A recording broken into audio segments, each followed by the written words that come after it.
Hi fellas, just a very quick update on my channel. I've just had this in the post, Zvezda's new T-34 76 with the pressed steel turret, the Uralmash UZTM. Really nice kit. As you may or may not know if you've been watching my channels, I'm a big fan of these Zvezda kits. Previously I have done their SU-100. And also more recently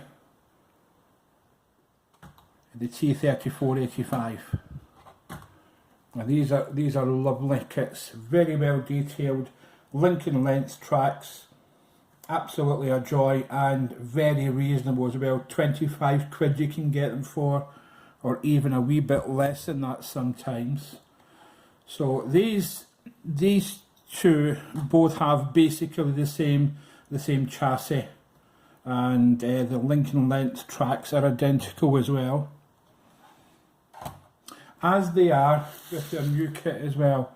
It's the same chassis, it's the same link and length tracks, but everything else is different on this particular model. So just to open up the box here, and I like the way Zvezda's done this because it's a really sturdy box and just a generic, well not a generic, very nice cover on it, but a generic box, that's what I should have said. So it's a nice way of doing it. Actually, really nice artwork, and then on the back it shows you how it looks made up, or shows you how it can look made up I should say. Lovely. The box, as I say, very sturdy.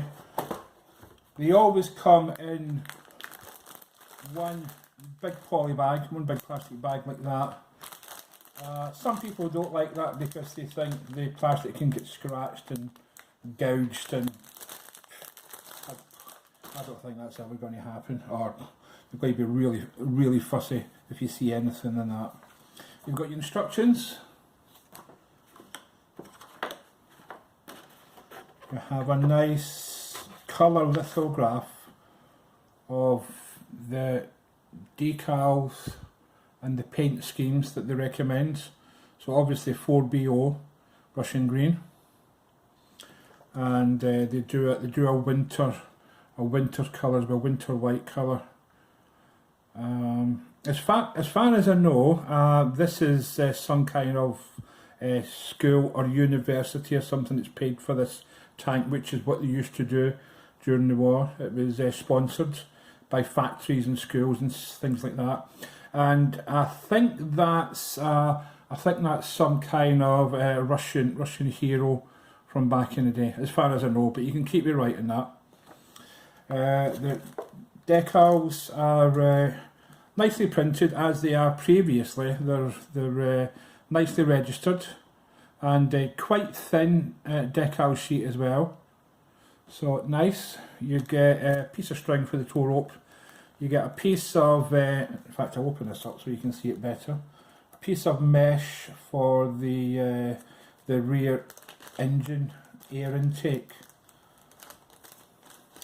I was going to say I'm not really a big fan of this, but the way that they've done this previously, and in this one too, actually looks quite nice. I don't know if you can see that, maybe the light might be a bit dark.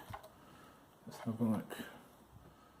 But it does look quite decent, and it saves the actual, the overall expense of them putting in photo etch, which would bump the price up.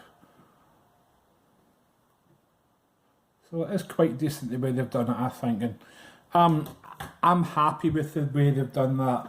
I know that some guys put on photo etch, and that's absolutely fine as well, but I don't really feel it's necessary with that. So that's your decals, your sheet of mesh, which would probably do about 2 or 3 grams. And your clear sprue with headlights and periscopes and things like that on it. So that's that. Instructions. They're always nice, these instructions, they're always straightforward, nice and simple to follow. Nice easy steps. And there is 19 steps overall. So I'm not going to dwell on that, it's nicely done. Pop that over there.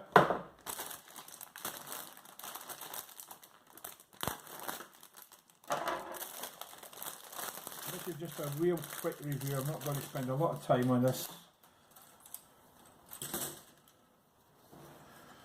So the big sprue there, the main sprue, you can see the hull bottom there, the hull top, nicely detailed. You've actually got little divots in it to put the handrails, just to make sure the handrails are in the right position. And it also gives the glue something to hold on to as well, so that's a good idea, I like that. Obviously your grills at the sides are separate, driver's hatch, bore machine gun, etc. You've got your tow ropes are moulded in plastic, but you also have a thread as well if you prefer that. I do think these are quite nicely moulded actually. And then your turret, the Uralmash pressed turret, which is very distinctive. I seen a Russian guy building this a couple of weeks ago. I think he's actually done it for Zvezda, and I thought the turret looked a bit square compared to others. I had the Tamiya turret, the Uralmash turret from Dragon and Tamiya, and it does look a bit squarer, but I don't know which is right. I think it's because I'm used to the other ones that are a wee bit more roundy. Although when I did see this painted up, it didn't look quite as square. That's a bit weird. You've got separate front mudguards there. With this one, rather than the roundy fuel tanks that you have on the other T-34s and issues, these have got the earlier square fuel cells, fuel bins for the back. It is quite an odd combination to have a UZTM T-34 with these.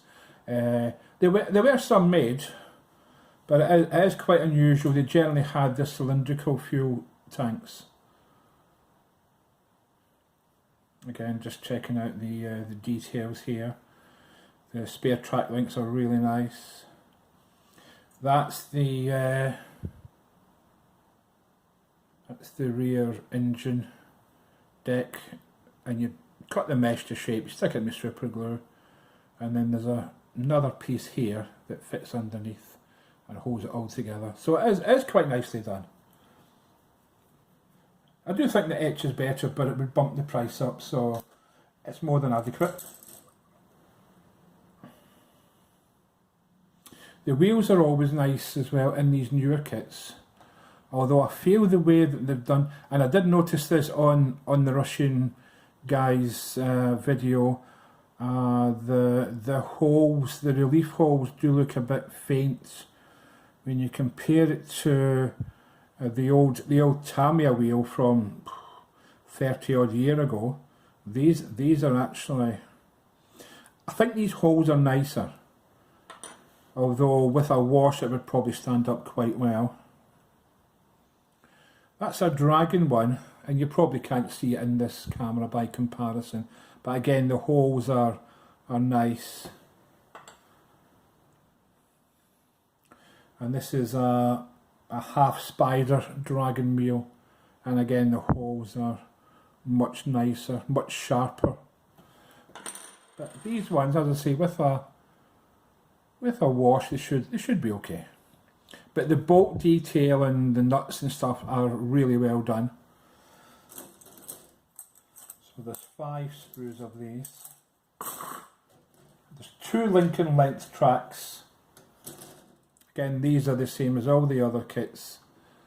Really nicely done. They fit together really well, and a good idea to get the sag correct is you can see how it's shaped there. So if you put these two together, obviously these will be cut out. Snip these off. These are glued together. And then that's your front wheel. The smaller one is for the front and the larger radius is for the rear. So you basically put your tracks over that and it gives you the right amount of sag. So really clever, really handy. And then last but not least, the same bottom hull and suspension arms that's in every other Zvezda T-34, SU-100, SU-85, etc. Really nicely done. Not much to say about that. They do have the stove in this. The Russians used a stove or a heater to heat up the diesel in their engines in really cold weather. So they've included that, which is not used for this kit, so you can use it to spruce up one of your older Tamiya kits or a Dragon kit or something. So I'll go in the spare box. So really nicely done. And that's about it. I'll show you my progress in the next few months. It probably will take me a few months to do this one. I've got my fingers on a lot of pies, so that's it. Very nice kit. Thanks for watching.